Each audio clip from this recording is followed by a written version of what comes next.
salut les turfeuses, salut les turfeurs, bienvenue pour un nouveau pronostic de Benoît Requin. Ok, place au pronostic du quintet du jeudi 25 mai, direction Paris-Longchamp pour le prix du Palais des Glaces. Plat 1850 mètres, 16 partants, réunion, une course, 2 indices de confiance, 1 sur 5. Petit retour sur le quintet du mardi 23 mai, c'est le 16 qui a joué les troubles fêtes. Cette vidéo, je la tourne avant l'arrivée du quintet de ce mercredi. Donc, par contre, c'est le tournage que j'effectue avant. Mais pour le résultat, je pourrais vous le donner à l'oral que demain. Maintenant, voilà, pour le montage, j'aurai le temps de... la preuve, il y a quelque chose d'écrit. Mais le tournage, du coup, à l'oral, là, au moment où je vous parle, là, je suis pas au courant du résultat, parce que c'était avant la course, tout simplement. Donc, mais pendant le montage, je vais pouvoir vous écrire... du coup, on ne sait pas si j'ai donné quelque chose encore. Voilà. En espérant que c'est la totale, en espérant qu'il n'y a pas un trouble fait qui nous brise. Je parle bien de ce mercredi-là, voilà. Voilà, on referme la page du mercredi et on attaque le jeudi. C'est parti.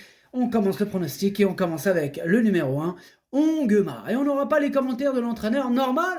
C'est qui l'entraîneur? C'est Yann Barbero. Captain Yann Barbero. Captain Yann Barbero, yeah. Ok, Captain, comme d'habitude, il n'a rien dit. Heureusement, il n'a pas embarqué toute la troupe parce qu'il a besoin de monde. Il a besoin de main-d'œuvre sur le bateau. C'est lui le capitaine. Mais là, ils l'ont boudé. Ils n'ont pas voulu le suivre. Bon, si, il y a bien sûr Stéphane Serulis avec lui. Lui, il l'a suivi direct. Il a dit quoi? Bien sûr, Captain. Présent. Tu vois, garde à vous tout ce que tu veux. Stéphane Serulis, il a dit oui, je te suivrai jusqu'au bout de la nuit, Yann Barbero. Bref, il l'a suivi, il est parti avec lui. Ce numéro 1, du coup, fait partie de mes préférés, je l'ai gardé très haut en deuxième position. Ce numéro 1, Watashi no Nibame no Okiniri. On passe au numéro 2, Lighted Glory. On écoute Johan Bonnefoy. Lighted Glory n'a pas bénéficié de circonstances favorables en dernier lieu, se retrouvant loin au début de la ligne droite. Néanmoins, elle s'est bien comportée malgré la pénalité prise lors de sa victoire. Elle demeure compétitive. Maintenant, il faudra que tout se passe au mieux car sa marge de manœuvre est réduite et doit s'élancer en dehors. À cette valeur, elle garde ma confiance. Eh bien, il me plaît bien ce numéro 2, je l'ai gardé, je l'ai mis exactement à la 6e position. En japonais, ce numéro 2, Dokui. On passe au numéro 3, Pingo, et on écoute David Smaga.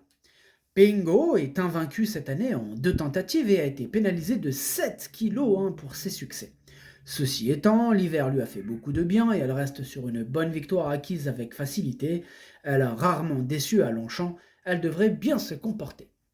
Eh bien, ce numéro 3, c'est un regret, c'est mon 2e cheval de complément en cas de non partant. Attention, attention. Ce numéro 3, Idomenoko Kai. On enchaîne avec le numéro 4, Nottingham, et on écoute Hans-Albert Blum. Nottingham a désormais 2 courses dans les jambes, et elle me paraît en bonne condition. Elle va retrouver un terrain à sa convenance, et j'espère qu'elle pourra montrer un meilleur visage que les fois précédentes. Eh bien, ce numéro 4, je ne l'ai pas retenu, par contre c'est lui le chef et le capitaine de ma petite liste des possibles casseurs de tickets repérés, donc accordons-lui une belle note de méfiance. Ce numéro 4, Kiken. On passe au numéro 5, Sunray, et on écoute Nicolas Clément. Sunray apprécie le parcours, ayant remporté un quintet la saison dernière. Elle a effectué une rentrée correcte, sur une distance un peu courte. Elle avait gagné son quintet l'an passé en 34 de valeur et désormais en 36,5. Elle est dans un bel état physique et devrait bien se comporter. Eh bien, moi, ce numéro 5, il me plaît beaucoup. Je l'ai gardé assez haut en 4e position. Ce numéro 5, Yo Me. On passe au numéro 6, Kimina. Et on écoute Grégoire Linders. Kimina affiche une superbe forme. Il faut effacer son dernier échec qui ne reflète pas sa valeur. Elle se plaît à Paris-Longchamp, la distance est dans ses cordes et face au seul jument, c'est une belle opportunité pour se réhabiliter. Maintenant, si la piste venait à s'assouplir encore, ce ne serait qu'un atout supplémentaire. Mais il est super chaud, Grégoire Linders avec ce numéro 6 que je n'ai pas retenu. Ce numéro 6, Caqueux. On enchaîne avec le numéro 7, Looking at Me, et on écoute Paul de Chevigny. Looking at Me est irréprochable, même si elle a montré qu'elle n'avait pas beaucoup de marge, c'est une valeur qui peut lui permettre de s'imposer. Pour cela, il faudra que tout se passe au mieux durant le parcours. La distance va être parfaite et face au seul jument, c'est un bon engagement. Toujours en forme, j'en attends une bonne performance. Il est aussi confiant, ce Paul de Chevigny. Il y a pas mal d'entraîneurs assez confiants, hein. Pas facile ce quintet. En tout cas, ce numéro 7, moi, il me plaît beaucoup. Je l'ai gardé très haut, en 3e position. Ce numéro 7, Daisani. On enchaîne avec le numéro 8, Fayona. Et on écoute Stéphane Gouillette. Fayona est resté en bonne forme et avec un terrain beaucoup moins collant, je la crois en mesure de très bien courir. Elle affectionne ce tracé et en 35 de valeur, elle est compétitive au moins pour finir dans les 5 premiers. Il faut la reprendre. Eh bien, ce numéro 8, c'est lui mon gros regret, c'est lui mon cheval de complément en cas de non partant. Attention, possible cassage en vue. Ce numéro 8, Kokai. On passe au numéro 9, Solkia, et on écoute mademoiselle Yvonne Volmer. Solkia a réalisé une très bonne rentrée à Lyon qu'elle a confirmée à Fontainebleau. Elle est restée dans un très bel état de forme et je la crois toujours compétitive à cette valeur. Avec un bon déroulement de course, je ne serais pas surpris de la voir très bien courir. J'en attends logiquement une bonne performance. Bien moi, il me plaît bien ce numéro 9 et je l'ai gardé en bout de combinaison. Ce numéro 9, Nanaï.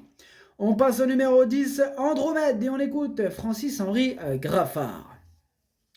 Andromède a effectué une bonne rentrée et j'espère que la distance ne sera pas trop longue pour elle. Ok, merci Francis-Henri Graffard. Ce numéro 10, du coup, c'est tout simplement mon préféré et je l'ai installé en tête. Ce numéro 10, Okiniri. On enchaîne avec le numéro 11, Créative, et on écoute Madame Hélène Menuisier-Martinez. Créative n'a pas aimé le terrain très ou trop souple pour elle à Compiègne et je pense qu'elle n'est pas très efficace corde à gauche. La jument est restée en belle condition et mérite d'être rachetée au moins pour les places. Elle va apprécier l'assèchement de la piste et les conditions de course sont favorables. Avec un bon parcours, je ne serais pas surprise de la voir s'octroyer une place. Eh bien, ce numéro 11, moi je ne l'ai pas retenu. Par contre, il est quand même en plein milieu de ma petite liste des possibles troubles faites. Méfiance. Ce numéro 11, Kiken. On passe au numéro 12, Need You Tonight, et on écoute mademoiselle Karina Fay. Need You Tonight n'a pas apprécié la distance trop longue pour elle la dernière fois, à mon avis. Maintenant, c'était sa première course sous mon entraînement et je la découvre encore. On la court ici face aux seules femelles, elle est bien le matin à l'entraînement et cette course va nous permettre de voir si elle a la pointure ou pas d'un quintet. Eh bien, ce numéro 12, moi je ne l'ai pas retenu non plus, par contre il est à l'arrière de ma petite liste des possibles troubles faites, méfiance. Ce numéro 12, Kiken. Et on enchaîne avec le numéro 13, Indy du Seuil, et on écoute Michael Serror. Indy du Seuil m'a un peu déçu la dernière fois, le matin tout va pour le mieux et cette fois je la raccourcis. Peut-être que je me suis trompé sur la distance car elle détient un peu de vitesse, j'ai besoin qu'elle me rassure car c'est une jument de qualité qui m'a montré son vrai visage la dernière fois. Ici elle a les moyens de se placer. Eh bien moi ce numéro 13 je ne l'ai pas retenu, ce numéro 13 avec Kaku. On passe au numéro 14, Presse Diretta, et on écoute Maurizio Guarnieri. Pressa Diretta sera sur une distance à sa totale convenance et trouvera aussi un bon terrain qui sera idéal pour elle. Maintenant, je pense qu'elle aurait eu une première chance en seconde épreuve.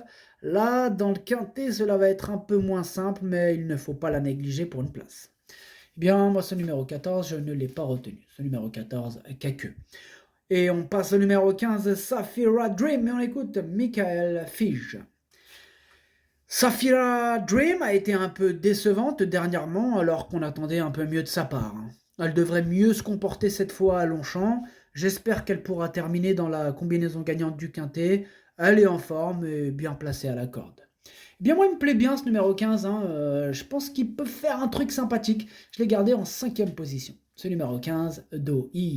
Et on termine avec le numéro 16, Cordée Rose, et on n'aura pas les commentaires de l'entraîneur, comme on l'a dit, c'est Stéphane Cerulis qui est parti. En fait, c'est carrément le capitaine Diane Barbero, il a dit, toi, tu viens ici. Stéphane, il a dit, bien sûr, tu vois, il n'a pas chipoté, il a suivi direct, il a baissé la tête comme ça, il a fait tout, il a suivi, voilà, c'est comme ça. C'est le capitaine Diane Barbero en même temps. Tu vois, je veux dire, quoi. Bref, ce numéro 16 du coup, il me plaît bien et je l'ai gardé, mais plutôt même en toute fin de combinaison.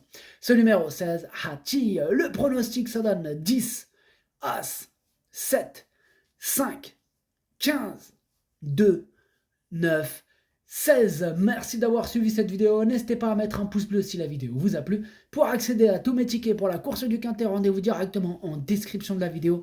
À jouer avec modération. Bonne chance. Chopez-le moi. Ciao.